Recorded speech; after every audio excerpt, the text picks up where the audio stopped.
And as the years went on, the events were rolling. And night after night, stars were being born and legends were being made.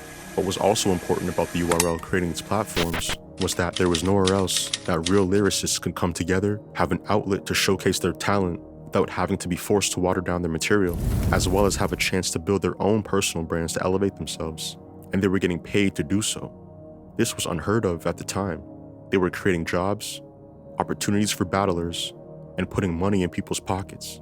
There are also stories about Smack and Beasley helping battlers outside of the ring, as there have been instances with Sue Surf and John the Don, for example, where they have found themselves in situations and the URL didn't leave them out to dry. You know, we show up in the town, you know, we were hanging out in front of Calico's mother's beauty shop. And for some reason, I don't know, I mean, I don't want to say exactly what happened because we on camera, but he got arrested out front of the store. And we tried to get him free at the time. They was holding him for like 45 minutes. They was going, thinking about letting him go. And then they just decided to arrest him. We were like, damn. The event was the next day. And we did it at St. Andrews Hall. That's where they shot 8 Mile. And then Smack and I decided to stick around to see if we could bail Surf out of jail. We were successful in doing that. And he was like, man, I just been saying my rhymes in the cell all weekend. I'm ready. So we set up, and we just captured the footage at a sneaker store that was popular in Detroit, and the rest is history. We had to get my boy out, you know what I'm saying? We wasn't gonna leave him out there, like, you know what I'm saying? Through the whole event, you know what I'm saying? That was all that was on my mind. It's just like, how I'm gonna get homie home. For those that don't know, we had a main event between John the Don and Hollow the Don. Yep.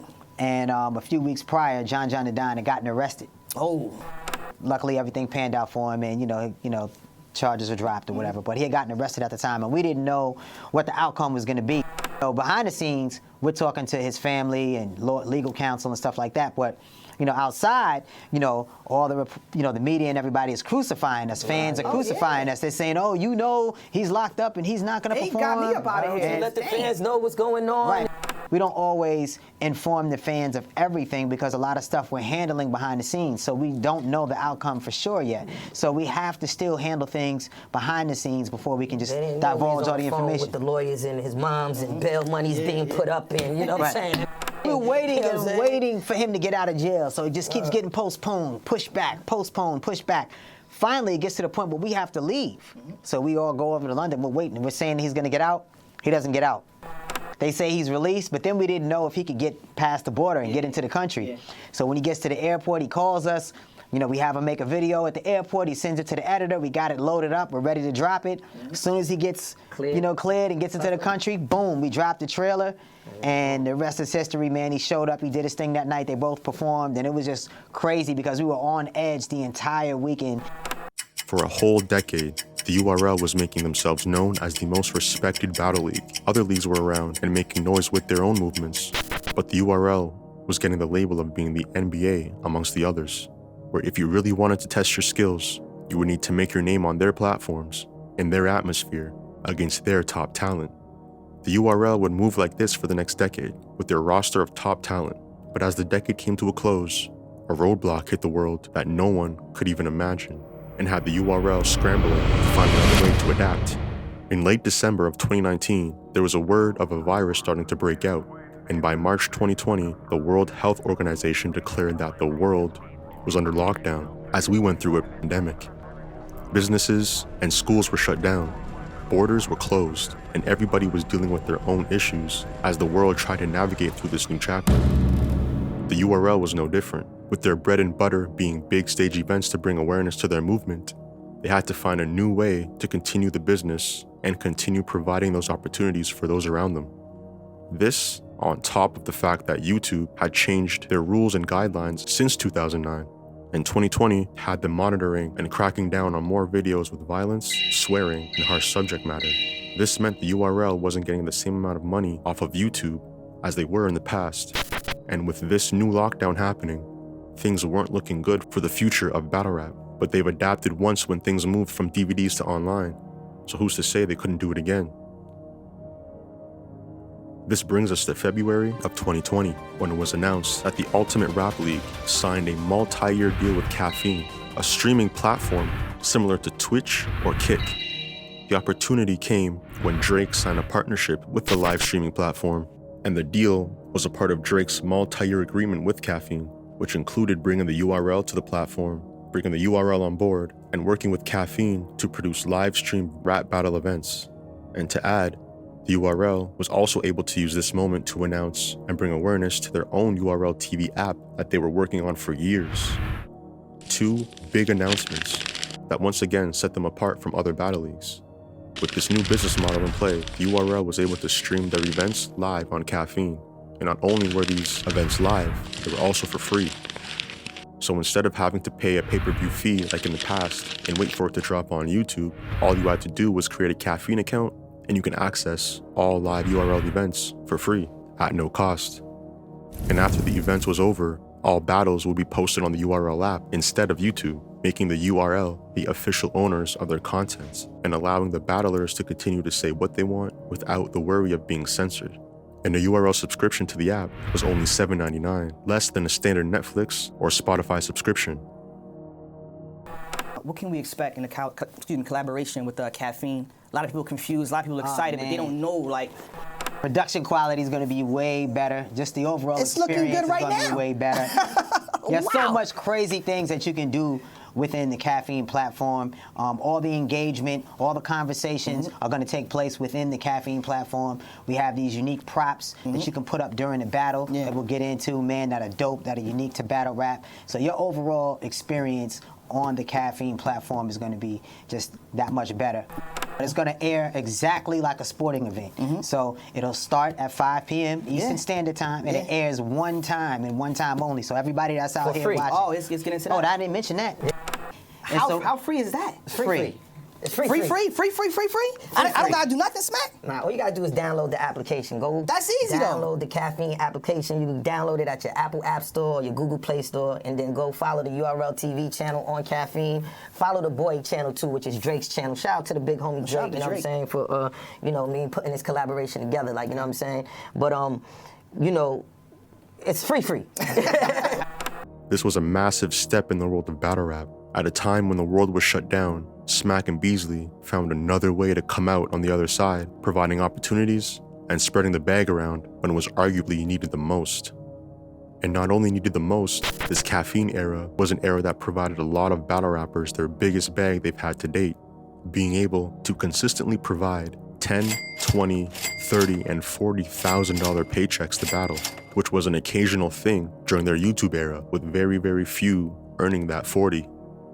Some noticeable events that went down during the Caffeine era was Gnome 10, as Tay-Rock's major run had him bring back Daylight into the spotlight, as they both provided Gnome with the Battle of the Night, both showing why they're top tier and providing quotables like Daylight's Bam Bam bar and Rock's Day by Day line, just to name a few. Rock then helped create another classic, as the app era brought us him versus Murder Mook, a battle that had built up so much tension stemming from an altercation that went down with Mook and Calico facing T-Top and Briz Rothstein. The level of tension was so high that Smack had to clear the space out completely and just have him, Rock, and Mook in the room as their entourages watched on the TV from behind the scenes. This was Mook in one of his rarest forms, and he came away with a W, but the storyline and conversation between the face of the Smack era and the face of the URL era was nothing less than incredible. The introduction of the Kings and Queens series was brought to the forefront during the Caffeine era, as the spotlight was shed on the female MCs to really start making some noise. So if you weren't already in tune with women's battle rap, this was the proper introduction for them to make a name for themselves. The Super Fight series in the app era also introduced us to a name that was on the come up, and this was the first battle that I officially got put on to him as a battle rap fan, and that was Easy the Block Captain. I've mentioned this in previous videos, but his matchup versus T-Top was what officially put me on. His Mama I Made It line in his first round got me hooked, and I've been a fan of Easy ever since.